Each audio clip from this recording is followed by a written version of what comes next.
Welcome back to the Paddle and Fin Podcast Network.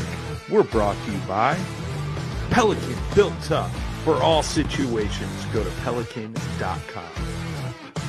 YakGadget, for all your fine kayak fishing accessory needs. Go to YakGadget.com. Eastport Marina, on the beautiful shores of Dale Hollow Lake, for all your lodging, kayaking, and fishing needs. Go to eastport.info. Now let's get this show started. Hey guys, welcome to the Rusty Hook Kayak Fishing Podcast. It's Takeover Tuesday here on the Paddle and Fin Network. Let's do this. Welcome to a special edition of the Rusty Hook Podcast, streaming live on Twitch, Twitter, YouTube, and Facebook. 1 hour of straight talk regarding tournament news, angler profiles, gear reviews, and more. Now let's get our show started by joining with John Rapp, our host. Hey guys, welcome to Season 3, Episode 20 of the Rusty Hook. It's John Rapp, and I'm glad to be here with you guys tonight. Got a great little show lined up for you, as I've reached out and talked to some of the top anglers here in West Virginia who just recently competed in the West Virginia Kayak Anglers Season 2 event up in Jackson County, better known throughout the area as the Jackson County Shootout.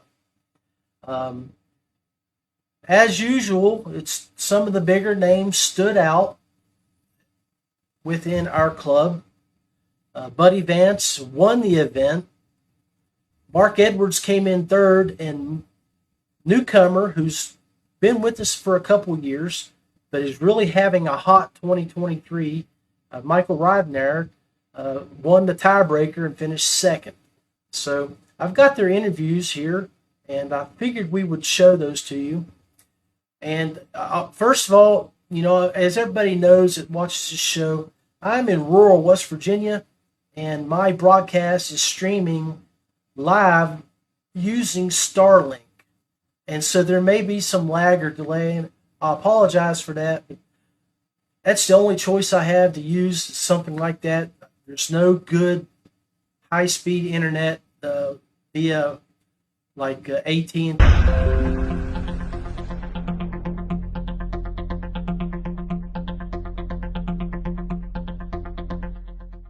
First started fishing when I was a little kid. My stepfather brought us down to a little local pond and caught a bunch of little sunfish, and ever since then, that's been it. Been hooked.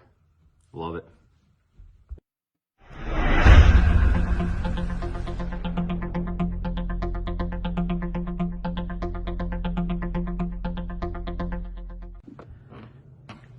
Favorite fishery? Oh, that's an easy one.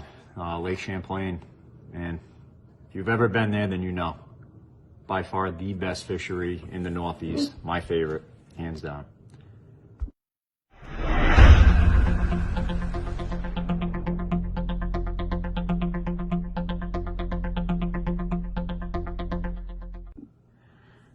So fishing accomplishments. Won a lot of local events here in Rhode Island, Massachusetts. Done fairly well in the KBF, the national trails. Placed a few top fives, few top tens. But I got that Mamba mentality. Until I win, I'm not done yet. This accomplishment's aren't finished.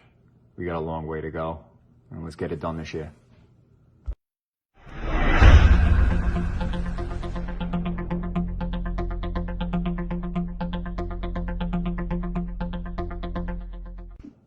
So who would I want to go out fishing with? That's an easy one. Mike Ike. Definitely Mike Ike. That would be an adventure for sure.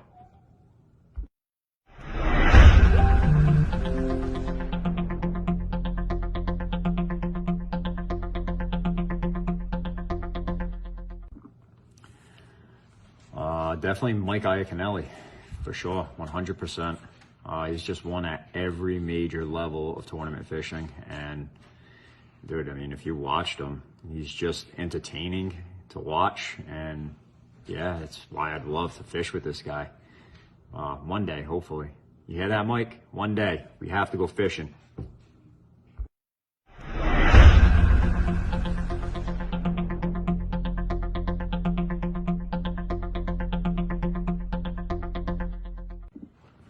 So my least favorite technique would probably be one of the most successful techniques, and that's the drop shot. I just don't like the drop shot. It's a very boring technique, but I've caught a lot of fish off it and a lot of quality fish. Hey, I appreciate Chris sending me his answers to be included in the Angler Profile series. Guys, I do Angler Profiles for not only the West Virginia guys, but where I am also do the podcast for Feelfree. You'll see a bunch of the Feelfree fishing team members on here as well. Just like in a little bit, I'll do Jerry Spradling's, who is a West Virginia guy and a Feelfree fishing team member. Anyway, I want to bring up my first interview. We're going to start off with our third place guy, who was Mark Edwards. Always in the top 5. If he don't win the event, you know you're going to find him up at the top. So let's bring Mark on. Here's his recorded interview from yesterday. We were down at his art show Saturday while you were fishing. He said, "Man, run through. It's the beginning of May. You fished for about a month now, maybe a little longer. What are you doing different, or are you doing anything different now that you did last year, the last couple of years? And have you picked up any new sponsors or anybody that you brought on your boat you're using?" I did pick up a new sponsor. It's Folks Custom Lures, and Nick and his dad they repaint a lot of Rapala or name brand lures, or they can or paint. They got their own line of lures now too, and yeah, so they help me out. But really, the key to this time of year is all about the spawn, right? So this time of year, the fish are not really thinking about eating as much as they are just doing their natural thing of spawning and stuff. So the thing is with them lakes, they're always dirty. They got really big fish, a lot of fishing pressure. But luckily, we didn't have it much pressure Friday. I think I only seen one other competitor practicing. Is all I seen Friday. So, and that helped out with the numbers. I think where we didn't have a lot of people practicing the day before. But we've had cold weather, so the fish they're in that spawn mode, and I think they've been in that mode for a little while. But this cold weather, and then we had a lot of rain, so both lakes. I'm talking about O'Brien and Elk Fork. They both had been. O'Brien was like 1.5 or 2 foot high this past week, so it dropped that amount over a week. It's been dropping all week, so that really hurts the fishing when they're in that spawn mode, right? Because they're just worried about spawning, raising their little ones, doing all that stuff, and then both lakes are so dirty. The water's not clear enough to even bed fish or nothing, so it's really, really hard to tell what the fish are doing there. The only way you can tell is catch fish and look at them. Native, do you have your boats set up with the not spot lock, but what's it called? The Panoptics? Are you? I got live scope. Well, it's match 2 fish that my second cast I caught my first keeper off a spinnerbait. And I was throwing moving baits to start with. And I had that one bite and it was next to the boat. So the fish had followed it or something before it ate. And then I never had another bite.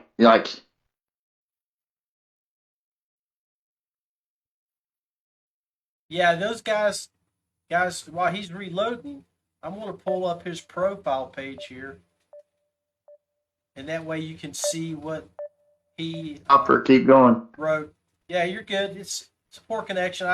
It'll come back here in just a second where I'm out in the middle of God's to nowhere.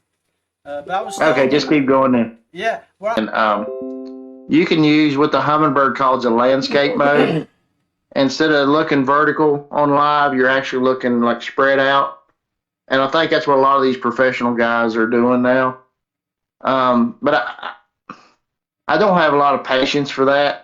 Yeah. I just look at cover, you know, like they always spawn near a stump or a bush, a rocky bank, some kind of cover they're usually set up beside. So I just fish old school, and I just threw a spinner bait up against that. And I knew it. That was, you took the question right out of my mouth, man. I was going to say, hey, Marky, what did the old spinner bait make its appearance, and was it effective? And of course, before I could ask that question, you were throwing it. Did it catch some of the fish for you? The first one, and that was it. And I ended up culling that fish. It was a 12.5. Okay. And I didn't get another bite until like 9:30, maybe somewhere around that time. And, you know, it's a long time. That's already 3 hours in the tournament. And by then I was done throwing a Cinco. Right. And once I got a bite on it really fast, I changed colors. I threw a black and blue for a long time. Well, I'll say a long time, say probably 40 minutes, 30 minutes, and never had a bite. So then I changed just to a regular green pumpkin, which that dirty water, you don't think that, you always think your darker colors, you know, because it actually shows up better. Right. But actually, if you look at bluegill in the water on them dirty lakes, they don't stand out. You know what I'm saying? And fish really slow. And the next two bites I had, I lost both of them. And I seen both fish. One was over 18, and the next one probably wasn't even 5 casts later, which I got it all on video. I don't know if I'll release it. Oh, heck you can yeah. see the back. You can see the background really good. I hate letting. But anyway, okay, the second one, it was over 20 inches. It was a real good fish. And I just think it wasn't meant to be. You know what I'm saying? It wasn't nothing I did wrong. It just come unbuttoned. And then, luckily, I was fishing close to Amos Hicks, and he gave me some snacks because I was getting hungry and I had no food. I forgot my little bag of food. I had left it in the truck. And Amos, he seen me losing fish, and he hooked me up with some food. And I made a run a little ways, and I ate on the way over there. And after I ate, the fish started biting. I mean, I ended up catching probably about 12 keepers after that or something. They started out really small. I mean, when you fish them lakes, you really just pray for a limit, and there's so many big fish in there. Eventually, you're gonna catch good sized fish. You know. Well, I'm showing everybody that monstrous 9-inch fish that you were posing with right now. Just as you started talking about small fish, I was showing that fish. Well, I had a little bit of service where I was at, and I had 4 fish for 45 inches, and the one was a 15. So that means I had 3 fish for 30. Yeah. That's how bad. I mean, I was just hoping for a limit, and then I was just getting bit every 5 minutes or so. I mean, I just kept moving down the bank, and any piece of cover was in the water, there was a fish on it almost. And you just had to like cast out, and it's really hard to fish like that. You just have to cast out and leave it set for a while. And within 25 minutes, I think I caught 3 times. I caught 2 16-inch fish and a 17. Just within 25 minutes there. Then you start feeling good, like, hey man, another bite or two, and there's a chance. So those bites were all on Cincos at the end of the day when you switched up? Yeah. They were actually all on the same Cinco. Sweet. Well, so there's something I do with a Cinco. I don't know. Eric Cormack hooked me up with them years ago. It's called G7 tubing. Have you ever heard of it? Uh-uh. It's a clear tubing, and you got to have a special tool to put it on a Cinco. And what's weird is, I mean, sometimes I'll catch one fish on a Cinco and it's bad. You know how they are. They tear really easy. But I think I only used 3 worms all day. That's how insane. I mean, the fish wasn't tearing them up at all. But that G7 tubing is a real big help. I mean, so how does it work? Explain how that process that works. Is it something you cut and you put it in the hook, or put it over a sleeve? Instead of, they make these O-rings. You know, a lot of people use the O-rings, but your hook will actually be sideways, from the worm. and I always want, like, the worm's facing this way. I want my hook like this. Right. I'm thinking that it gives a better, chance of a hookup. Because whenever you're wacky rigging, your hookup percentage, I've used every hook, I've tried everything, and it's just, it's not 100%, man. It's just like you're not going to get them all in. Yeah. Well, I mean, sounds like you had a pretty good day. You lost 2 fish. Yeah, like I didn't lose nothing else after that. I caught everything. And they just kept getting bigger as the day went on, but I was a long ways from the truck, and so I started working my way back. And I think I was fishing too fast. I kind of knew where they were at, but I was fishing too fast. I wasn't letting, and I got all the way back to where I knew it was a real good bank, and I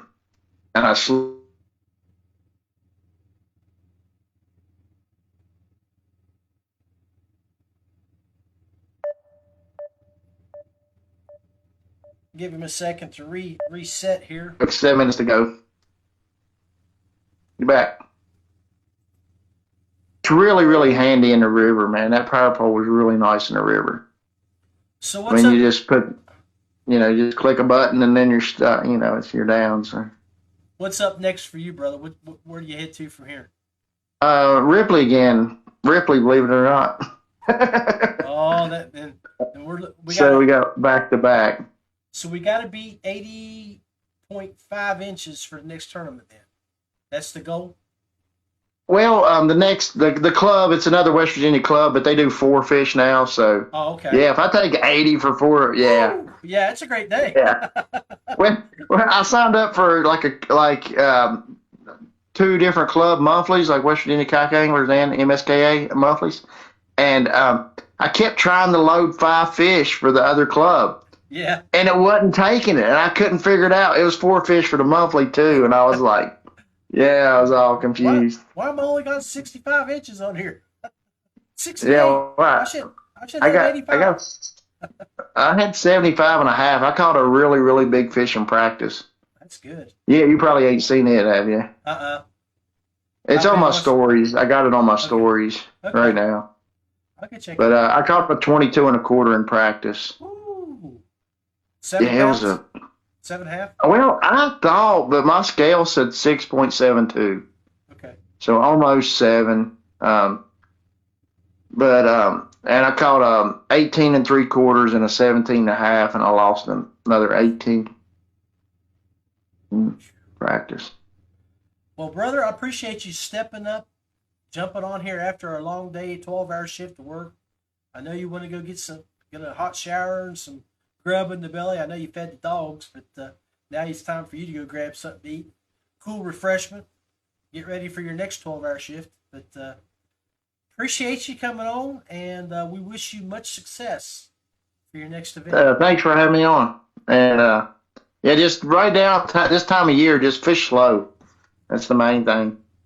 And that, my friends, is the best advice you'll ever get from Mark Edwards. Mark Edwards Fishing on Instagram.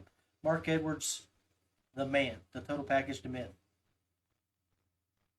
Thanks, John. Thank you, man. You have a great day. Hey, you too. All right, guys, hang tight. We'll be back. We'll come back with Michael Ridenour. All right, guys. Appreciate y'all hanging tight through all of that. I know we had a little bit of a lag. Let's take a quick break, and then we're going to come to our next angler, Michael Ridenour, who finished second. Feelfree Kayaks. Paddle, pedal, or power. There's something for everyone. DuBro Fishing. Manufactured and designed marine products, American-made plastics, and fishing gear. Westbrook Supply Co. Atlanta's best kayak company for all your paddling and fishing needs.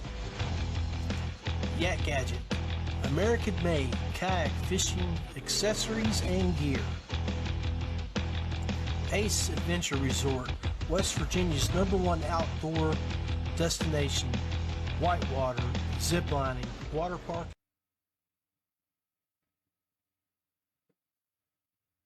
All right, we're back live, raw and unfiltered here on the Rusty Hook. I hope you guys like what I've been doing here with my man cave. Just over here on the corner view, up by the Rusty Hook sign, is a very nice gifted lamp that was made from fish art from Jody Queen. I want to show you guys some of the stuff that they do at the House of Art. This is Jody Queen's place.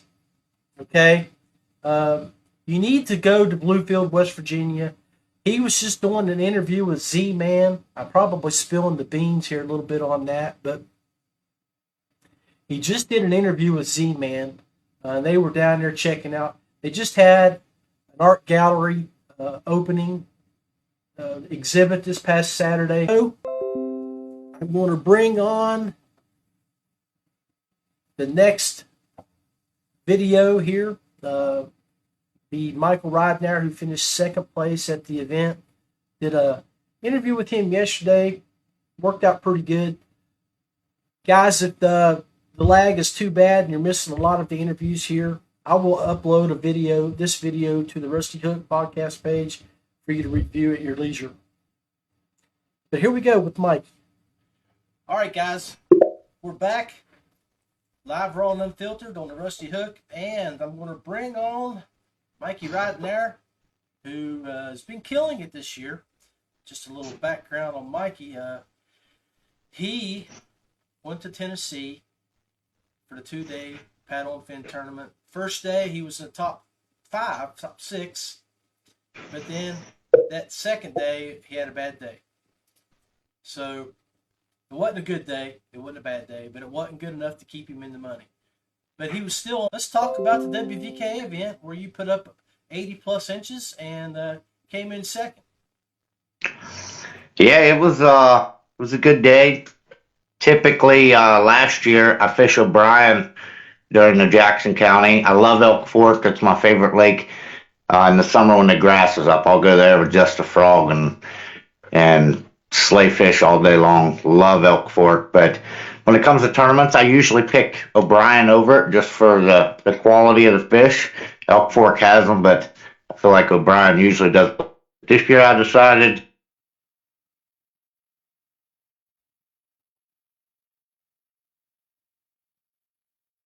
you got to excuse us. We live out in the country.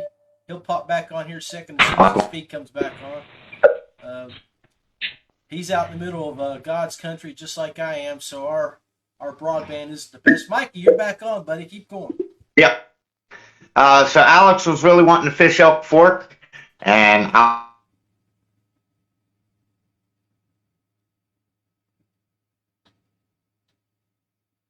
lost you again.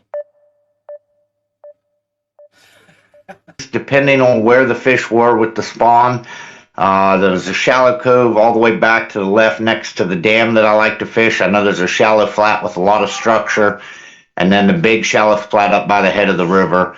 And I made the decision, a lot of anglers really headed out to the right toward the dam. So I made a decision to run down to the flat next to the river. If they were moved up onto that flat yet, I know there was a lot of structure just off of that and a little bit deeper water that the big females may be holding on.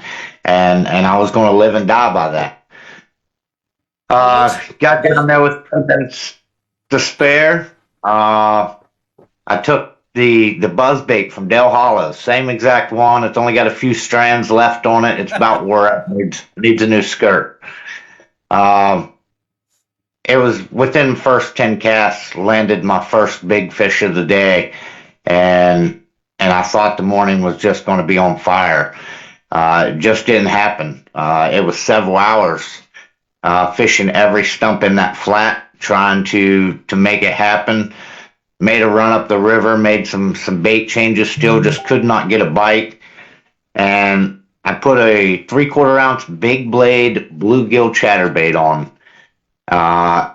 And was just pitching and flipping coming back out of the river, running a pretty good clip with the torpedo, trying. I was going to make a run up the lake, and I had my second fish hit.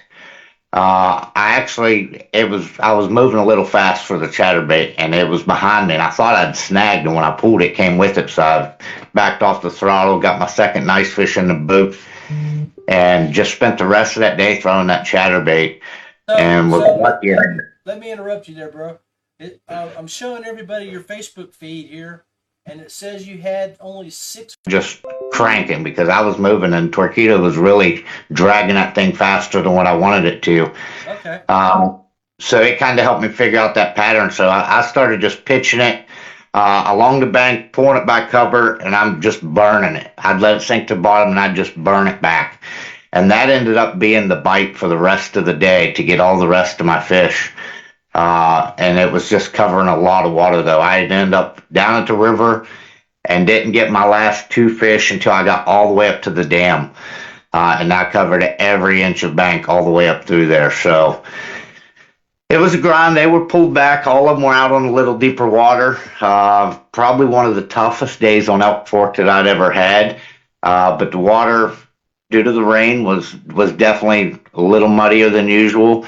And the water level, I believe, was coming down. I noticed the shoreline water levels looked like it was dropping throughout the day. So I think that played a part in the bass pulling back a little bit. Okay. So tell us a little bit about your setup this year versus last year. What have you changed from 2022 to 2023?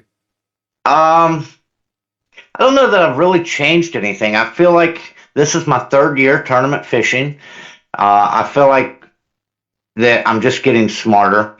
I'm retaining, and things that I've learned along the way are really just starting to click and come together, and I've got a better understanding of the fish themselves and how they hold throughout the yearly movements. And I spend a lot of my winters just researching bass, trying to learn the species itself and educate myself on bass and their movements. And I think that's really just playing a part. I got you. Well, you're still in a native too, aren't you? I am. I'm in a native. Well, all my boats are native. I have Titans, Slayers, Slayer Maxes. Love the native brand. And I did get a newer boat this year. Picked up another 12 about a month and a half ago. Got it set up. Basically mimicked my other one. I was comfortable with it, liked where everything was at. So everything's still pretty much the same. I rely a lot less on my active target this year, and I'm going more with instincts and just what I know of bass movements and what I've learned, and it's obviously paying off. That was my next question, because I talked to Mark, and he has active target or whatever that. Yep, we have the same unit. And he was saying he didn't rely on it too much as well. Yeah. Okay. Now, it played a huge part yesterday in the Appalachian. Huge part. Well, tell us about that. It'll come back here in just a second, folks. Stand by.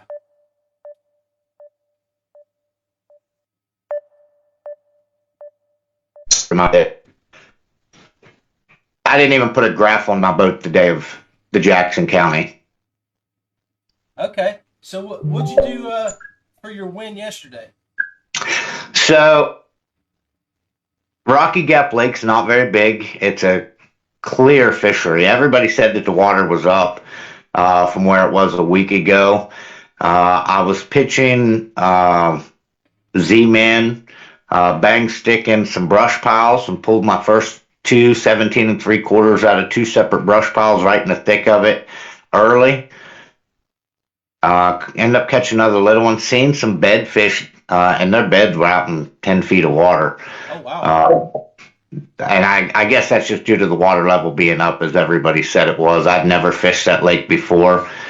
And it was kind of by accident. Fished all the way around that lake. One time I decided to make a run across from one cove all the way across the lake. And on my way across, I was looking at my graph, and a blow up happened out in the middle, and I had a white spinnerbait on a rod tied in. I pitched it out to that blow up thinking it was a smallmouth being out in the middle of the lake, and 20-inch largemouth engulfed it on the fall. Got her in, made a few casts there, went on the other side, fished down that bank, went all the way around, and I decided there's got to be something while she was out in the middle of that lake. So when I couldn't get any more fish, I made a run back, and I ended up passing Jason Courtney, president of Maryland Bass, and spoke with him briefly, and he was wanting to know what my plan was, and I said I was going to go to the middle of the lake, and I was going to live and die by it. I went out and I found very close to where I caught her, because I had marked it on my graph. There was a hump that came out of 18 feet up to about 8 to 10 feet, and it was full of grass. So I anchored out just off of that hump, kicked my live target on, tied on a Megabass plus 2 jerk bait, and I sat there for the last 2 hours. And not only did I catch my fish, I broke off on an absolute giant. I don't know if she would have been double digits, but maybe. Trying to put my hand in her mouth, my rod, the line just couldn't hold the weight, and she ended up breaking off on me. But I still was able to catch a bunch of fish out of that school when they'd move off of that bottom up onto that flat. They wouldn't eat on the way up, and they wouldn't eat up on that knoll. But every time they'd come off, they would eat. And I sat there for just 2 hours, and that's where I caught my whole bag, was out deep on school of big feeding fish that were moving onto that grass hump to eat. So what's next for you in the upcoming days here?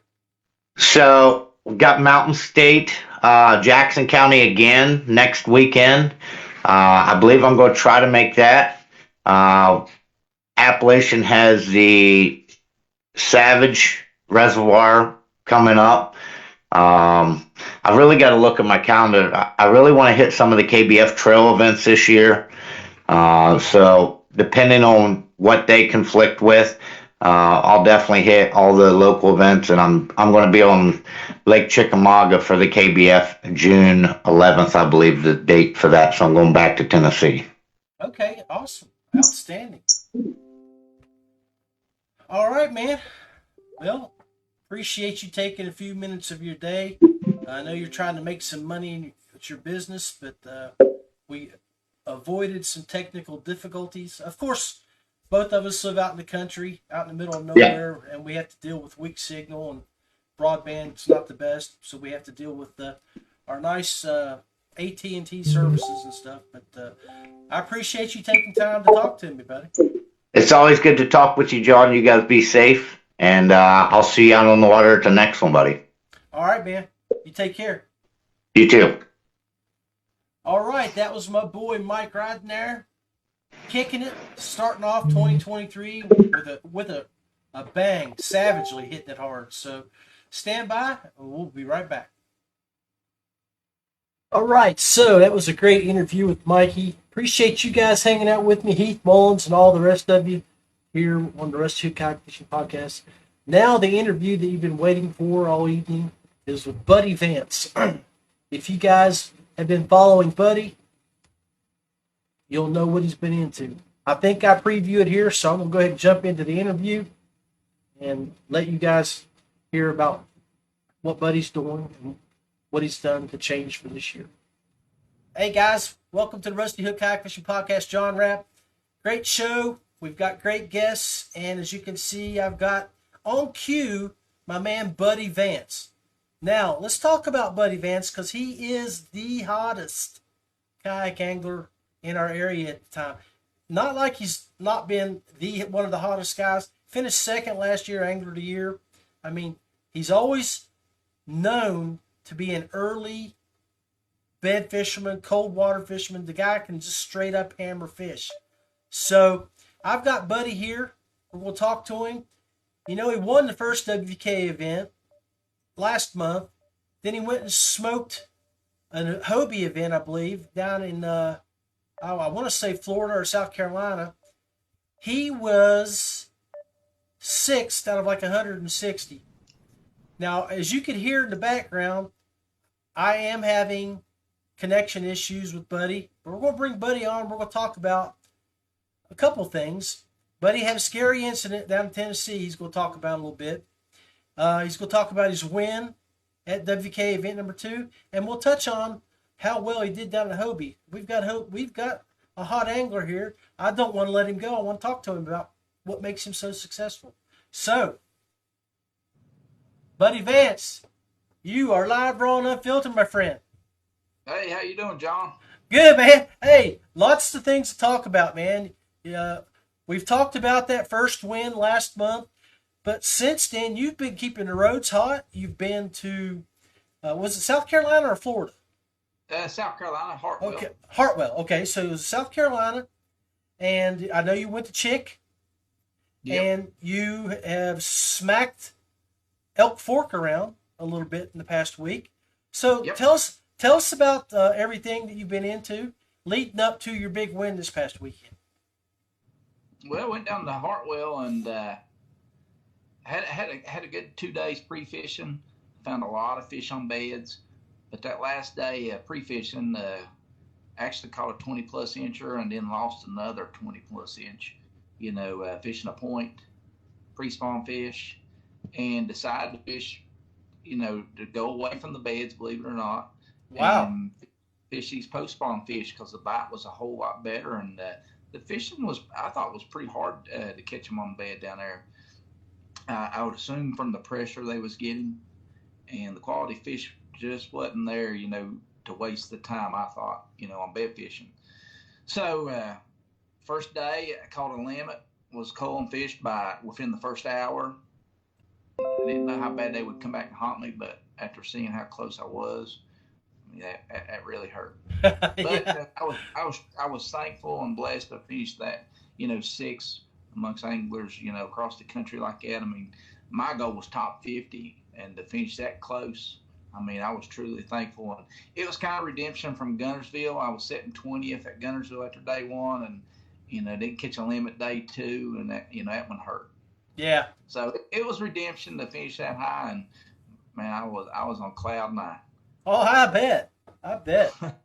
So we were pulling for you, and we were really happy to see you walk the stage. I mean, you know how it is when we get a West Virginia guy down there. So we're definitely tickled. It was a big accomplishment. Yeah. I look forward. I'm gonna fish a couple more with them. Still debating on Texas. I mean, I think I'm 17th in Angler of the Year points with Bassmaster, and I would like to go. I hate to give up in points. I'm really glad and happy that you did not come and take that $4,000 big bass pot at Paddle and Fin. Years ago when I first started with MSKA, my first, I think it was my second tournament with them. Flipped it over a boat, boat went by and big wave came and actually was trying to score fish, and I didn't know I was up on over a stump, and once the wave hit me, the stump flopped me. But never dreamed I'd flip a Hobie. I mean, me and Philip talked about his flipping, and I still found it hard to believe. And found herself out in the middle of the lake on Chick Air, and Brandy had caught her personal best. It was a 6.5 pound largemouth, an absolute tank. Way to go, Brandy. So we was riding on cloud nine, and it was getting late. We decided it's time to go in, and we've got a couple miles, to get back. And like I said, Chick's a big lake, and we dealt with waves all day with boat traffic. And I still don't remember a boat going by. I guess the lake, the wave had built across the lake. And okay, well, looks like we're going to lose Buddy here for a second. He'll be right back. Poor connection. All right, Buddy, I think you're back, man. I said, wow, that's a big wave, and it hit us, and it landed in my lap, and I turned sideways, and I was looking back at her because I was more concerned with her, and that second wave just plowed me and flopped me sideways, and lost some rods. That's all I lost. Oh, good. Maybe a little bit of pride. Yeah. So did you sitting out in the middle of the lake, luckily I had practiced it before, so I knew how to flip it up. Because you have that all that high dollar gear on your stuff now. You got a Torpedo, you've got that active target, and that could be scary. Not only the fact that you could lose your life, but then you turn around like you're okay, and you're like, oh, okay, I got to flip my boat back. And then you're checking, and so to just lose. That's my first thing. But when I got up come out of the water to see if she didn't flip, because I know she would have freaked out. She was already freaking out on me. Yeah. And I'm comfortable in the water.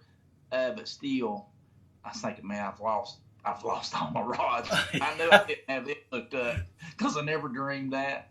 Everything else I knew was secure. I was worried about my keys and stuff, but the box was locked. Thank goodness. But, then a matter of flopping it back up, and actually I held on to the kayak and used my remote and got me back to the bank because it was leaning real bad, full of water. Yeah. So I knew I couldn't get in the kayak, and like I said, we're still a long ways from the bank. And well, it's good getting the water out of that kayak and getting it up on the bank, just me and Brandy there, and it was tough.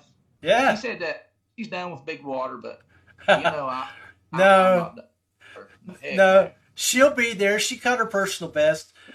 She said we'll stay close to the bank from now on.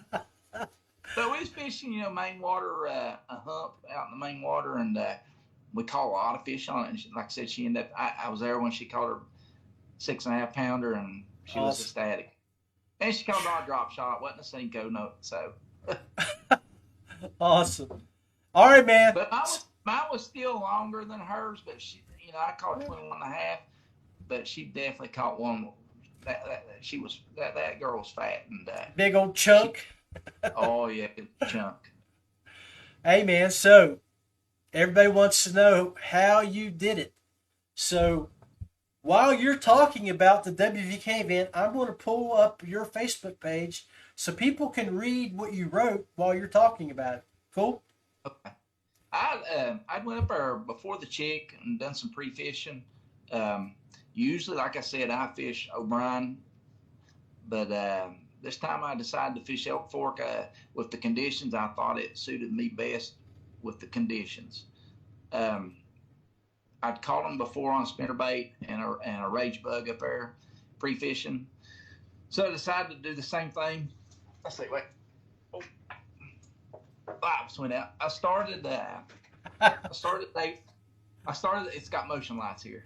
Yeah. I started the day with a spinnerbait and caught a couple, and ended up losing a smaller one.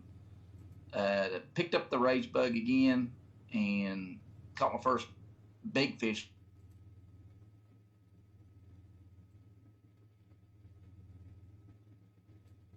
Okay, guys, signal's going to pop out here for a second. It's going to pop right back in. We'll get Buddy to continue on here. It was a quality fish. Yeah, welcome to the country life here, folks. So what was that about that quality fish? What did I hear about a quality fish? Yeah, the first one was a 21.5, with a rage bug. And then, like I said, never put it down the rest of the day. And caught a lot of fish, good quality fish. So and then that kept calling up, but what I was doing, John, is throwing to wherever I thought there was a bed. You know how the Jackson County lakes are, they're mud. Yeah. I caught a lot of fish. That's the same way I'll do, the upper mud. If the water gets dirty, is I'll fish it the same way. Hey, so are you going to fish MSKA this coming up weekend and go up there and take their money too?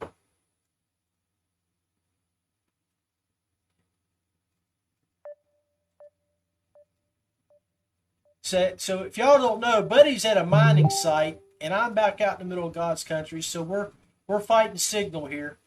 He's at mining headquarters, and I'm here in Summersville, out by Mount Nebo, where we both don't have very good connections. So bear with us if you can hear us, guys. But hey, I don't know if you caught my question, Buddy, but are you going to go take MSKA's money next week? I think I'm going to fish it. I'm wanting to.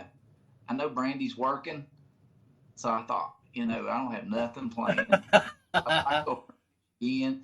I went to the upper mud yesterday and actually called up in the 2 day southern. So yeah, Jason hasn't posted it yet, but hopefully I was in first last time I checked, so hopefully I won it. But I don't know, he ain't posted yet. Well, if it's Buddy Vance and it's bed fishing and it's springtime, cold water.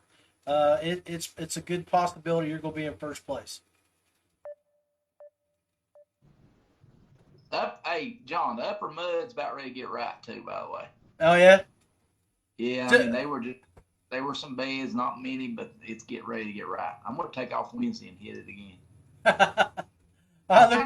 on that monthly, you know, I think I'm up to around 96 and a half, 97. So, Well, I'm curious. You know, we've got our annual trip coming up, and so you gonna beat 99 inches this year?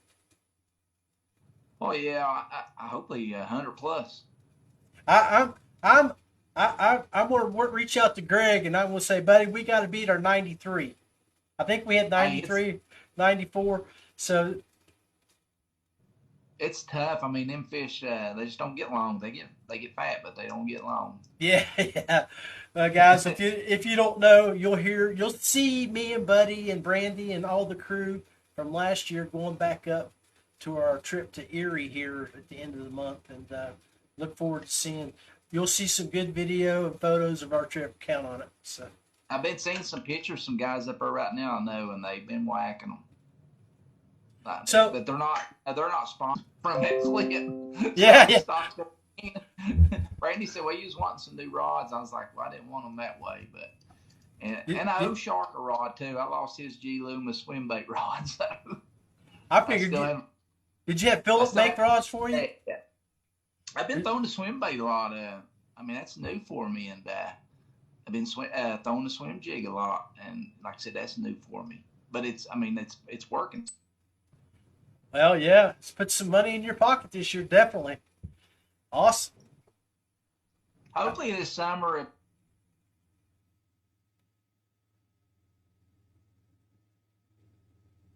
Do some off. You can count. So if you can stay in the top 10, I think you're going to be looking pretty daggone good. I think the Tiger's next. Yeah, it is. Will we be able to fish the lake or the river? Yes. Yeah, I'll probably choose the lake. Wouldn't surprise me. I went last time I fished it was with MSK. That's been a while back. I mean, we was culling on the lake 17, 18-inch fish. I know. There's some yeah. quality smallmouth on that lake. Well, if they're there, I know you'll find them. Yeah, hopefully it works out.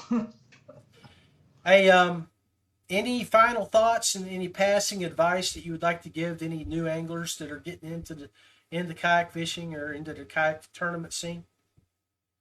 I would definitely be prepared for when you do flip, because I mean it's just a matter of time. It does happen. I would practice, getting back up on the kayak or how to flip the kayak back up, and be sure and wear your life preserver and tie everything down for sure. Yeah, and on top of that, guys, make sure people know where you're at, where you're fishing, the ramp that you're at, when, and they can possibly expect you if you're fishing till dark. That way, if you're not home by 11 or 12, that they can reach out, look for you or something. I highly recommend fishing with somebody too. Agreed, I do too, man. On a kayak, you never know what's going to happen, and I'm glad Brandy was there. But I still a phone call away from Tony and Doug, but I couldn't get to my phone where it was underwater. So.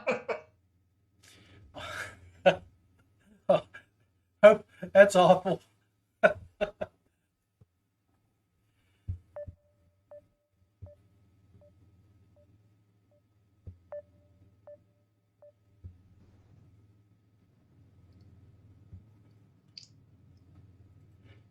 Well, buddy, I appreciate you taking some time to spend with us this evening and stopping by here to Rusty Hook, telling us a little bit about that 6th place Masters plaque you got in your background and the WVK events that you won. But when you get the opportunity, man, you guys need to keep an eye on Buddy's Facebook page. Watch what he does. You can learn a lot from him.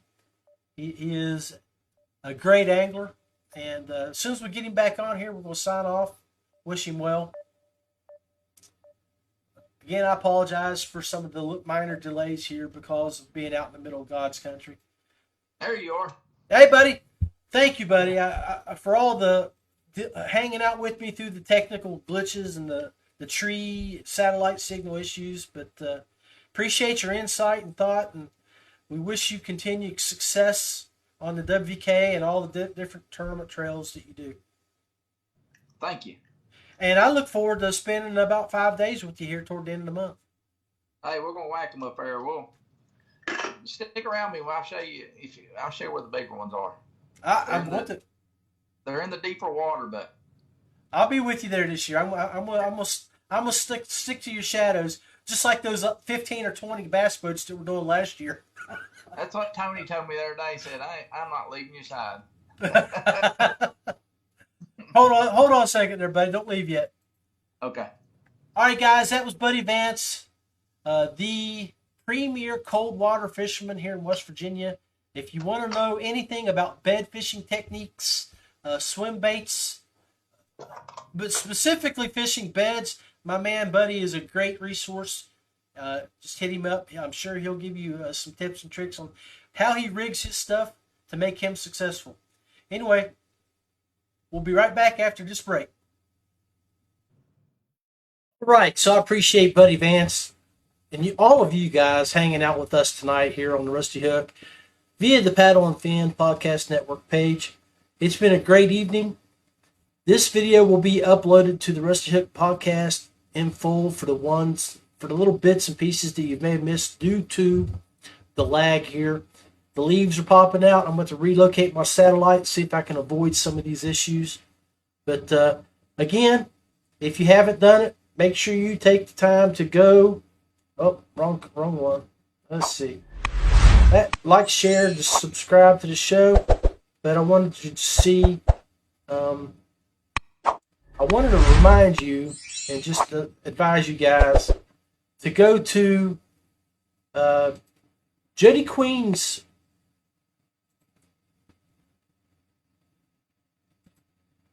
monitor 2 is what I'm looking for here. Let's see. Hey guys, welcome to the Rusty Hook Kayak Fishing Podcast.